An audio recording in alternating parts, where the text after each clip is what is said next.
Greetings.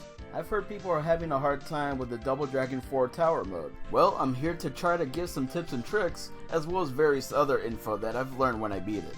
Now, I'm not here to try to explain the game, how to play it, the basics. Hopefully you already know how to throw a punch if you're watching this video. Get used to the series and genre before attempting this. Learn to walk before you drive.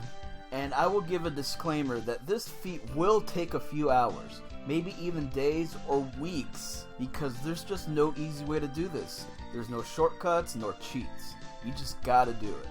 But hopefully the things I pass on will cut down on some of that time. First, let me address something before we begin.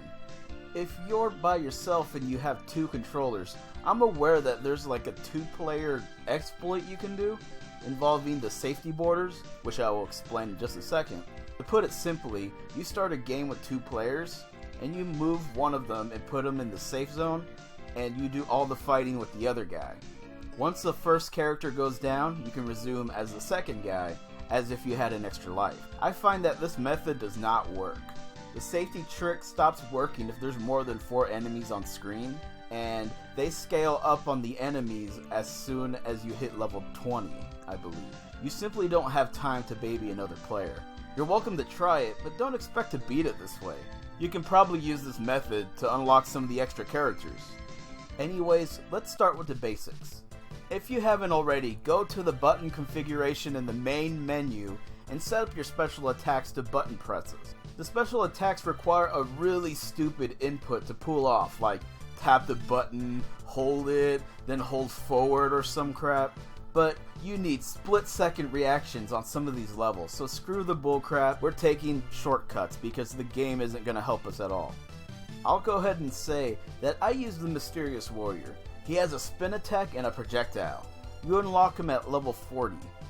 I recommend using him, Sunny, or maybe even the Ninja Girl. They have projectiles and lots of them. One of his crouching attacks is the flying spin move, a good wake-up move. But before that, I suggest using Jay, the blonde mohawk guy. His wicked drop kick kills most characters in one hit. Use him and most of the tips in this video to get him to floor 40. That unlocks the Mysterious Warrior, like I said. I know that's way easier than done, but only then the real battle will begin. Now there's something strange about this game. The aforementioned safety borders. It must have been a design choice because playing this game without doing this makes it way too hard. If the game enters a 3D plane, entering the top and bottom borders of the screen makes the enemies not attack you. Yeah, check it out. They just stare at you. It even works in story mode too. This will be your main strategy, so you have to get used to this as soon as you can. It does seem to have a built-in weakness though. If there's 4 or more enemies on the screen at a time, one of them seems to be programmed to attack. So all that means is you need to reduce their numbers before retreating to the safe zone. Then bob and weave in and out of it while attacking and moving back. From here on out, I will be speaking as if you have the Mysterious Warrior, so get ready for that. His spin attacks kill most enemies in one blow. It's briefly invincible, it attacks on both sides, and it's really quick. This is the ideal move when you're hopping in and out of the borders. It does have a shorter range compared to his normals, and if you do it too early and miss, it will leave you open, so be cautious. You have to pay attention the entire time and never get complacent. One of his best features is his fireball.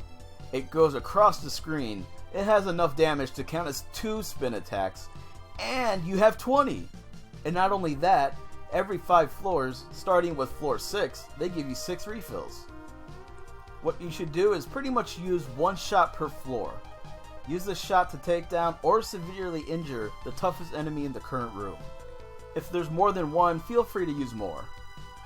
There will be times where you have a room full of scrubs like Williams and Roper, and won't need to use a shot, thus making up for the extra ones that you used up. Also keep in mind, your stockpile of fireballs won't do you any good if you're dead. A well-placed fireball might save you some extra life. You should use them more freely than you think.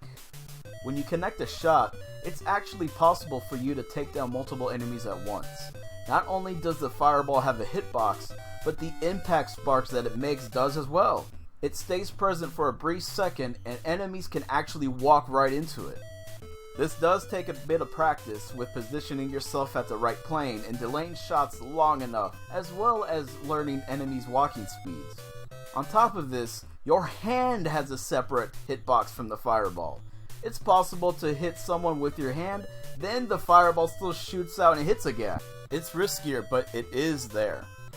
If you get too jumpy and shoot the wrong person, don't worry too much about it. As long as it hits somebody, it's one less guy you have to worry about. Think of it as a happy accident. As long as someone is dead. Split second you go into a new floor, you will have to learn to evaluate all of the enemies coming from each side and deciding who to use your shots on. It will take a while for you to get used to this, but it's crucial that you do. One well-placed shot can mean the difference between victory and defeat. Sometimes you simply cannot fight in a room with multiple heavy hitters. Speaking of which, let's do a rundown on the enemies so you know who to use your shots on. Williams and Roper, the Goombas of the Double Dragon series. They're pretty easy, but still pretty tricky because they're invincible during their jump kicks. And because the CPU is a button input reading piece of crap, you will eat a few of them before your journey is over. It's pretty embarrassing actually.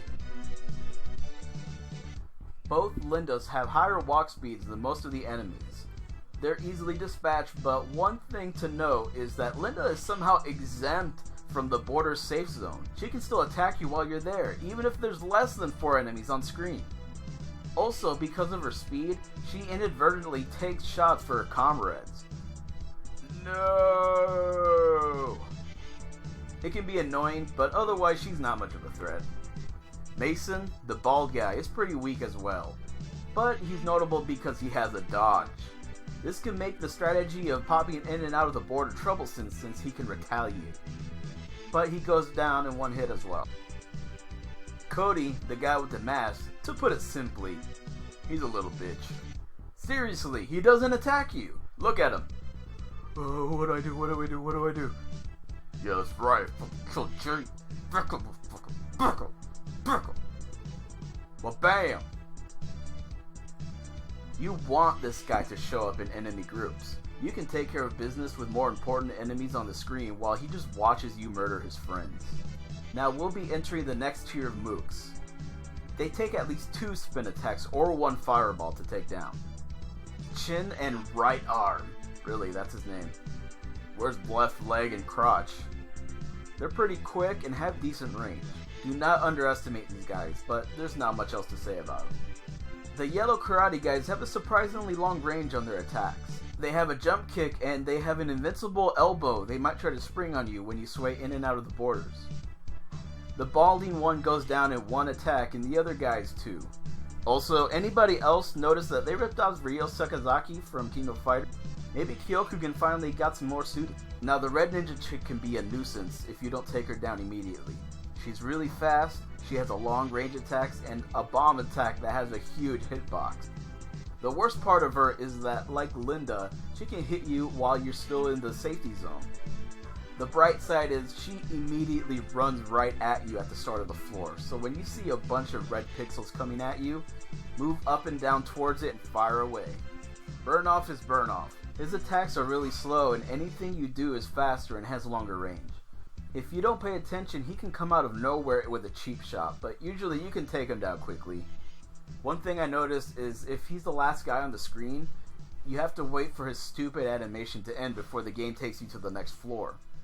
If he's the second to last guy to die, and you beat the last guy, the animation doesn't have to finish for the game to move you on.